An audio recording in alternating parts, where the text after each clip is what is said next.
Petra, India's premium steel doors. അഴകിലും ഉറപ്പിലും കാലാതീതം.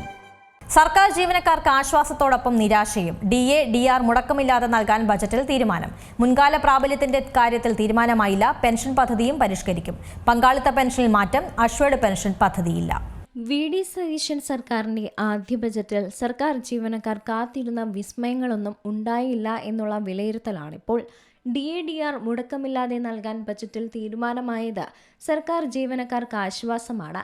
എങ്കിലും മുൻകാല പ്രാബല്യത്തിന്റെ കാര്യത്തിൽ തീരുമാനമായില്ല എന്നതാണ് ഈ ജീവനക്കാരെ നിരാശരാക്കുന്നത്. ശമ്പള പരിഷ്കരണത്തോടൊപ്പം തന്നെ സർക്കാർ ജീവനക്കാർ പ്രധാനമായും കാത്തിരുന്നത് തങ്ങൾക്ക് ലഭിക്കാനുള്ള ക്ഷാമബത്ത ക്ഷമാശ്വാസ കുടിശ്ശിക തന്നെയാണ്.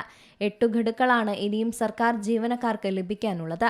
അടുത്ത 4 വർഷത്തിനുള്ളിൽ ഈ 8 ഗഡുക്കൾ നൽകി തീർക്കുമെന്ന് LDF സർക്കാർ ഫെബ്രുവരിയിൽ അവതരിപ്പിച്ച ബജറ്റിൽ അറിയിച്ചിരുന്നു. കുടിശ്ശിക ഇനത്തിൽ മാത്രം 36,057 കോടി രൂപ നൽകാനായിരുന്നു LDF സർക്കാർ ഉത്തരവിട്ടിരുന്നത്. എന്നാൽ കുടിശ്ശികയ്ക്ക് പകരം ക്ഷാമബത്തയും ക്ഷമാശ്വാസവും മുടക്കമില്ലാതെ നൽകാനാണ് ഇപ്പോൾ തീരുമാനം. ജനുവരി മുതൽ മുൻകാല പ്രാബല്യത്തിൽ നൽകിയാൽ സർക്കാരിന് വലിയ സാമ്പത്തിക ബാധ്യതയുണ്ടാകില്ല. സർക്കാർ ജീവനക്കാർക്കൊരു താൽക്കാലിക ആശ്വാസം പോലെ ഈ DA വർധനവ് ബജറ്റിലൂടെ മുഖ്യമന്ത്രി അറിയിച്ചേക്കുമെന്ന പ്രതീക്ഷയിലായിരുന്നു ജീവനക്കാർ.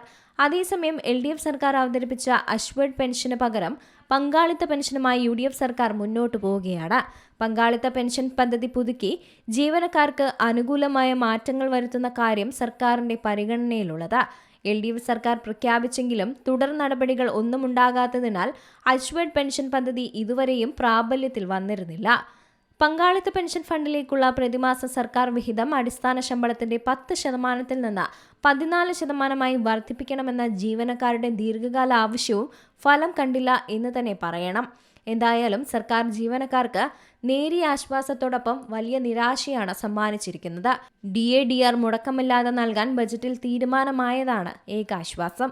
മുൻകാല പ്രാബല്യത്തിന്റെ കാര്യത്തിൽ തീരുമാനമാകാത്തത് ജീവനക്കാർക്ക് നിരാശ നൽകുന്നതാണ്. പെൻഷൻ പദ്ധതി പരിഷ്കരിക്കുകയും പങ്കാളിത്ത പെൻഷനിൽ മാറ്റം വരുത്തുകയും അതേസമയം അഷ്വേർഡ് പെൻഷൻ പദ്ധതി ഒഴിവാക്കുകയും ചെയ്യുകയാണ് ഈ ബജറ്റിലൂടെ. News desk C Malayalam news. ഏറ്റവും പുതിയ വാർത്തകളും വിശേഷങ്ങളും വിരൽത്തുമ്പിലറിയാൻ സി മലയാളം ന്യൂസ് എല്ലാ ഡിജിറ്റൽ പ്ലാറ്റ്ഫോമുകളിലും ലഭ്യം.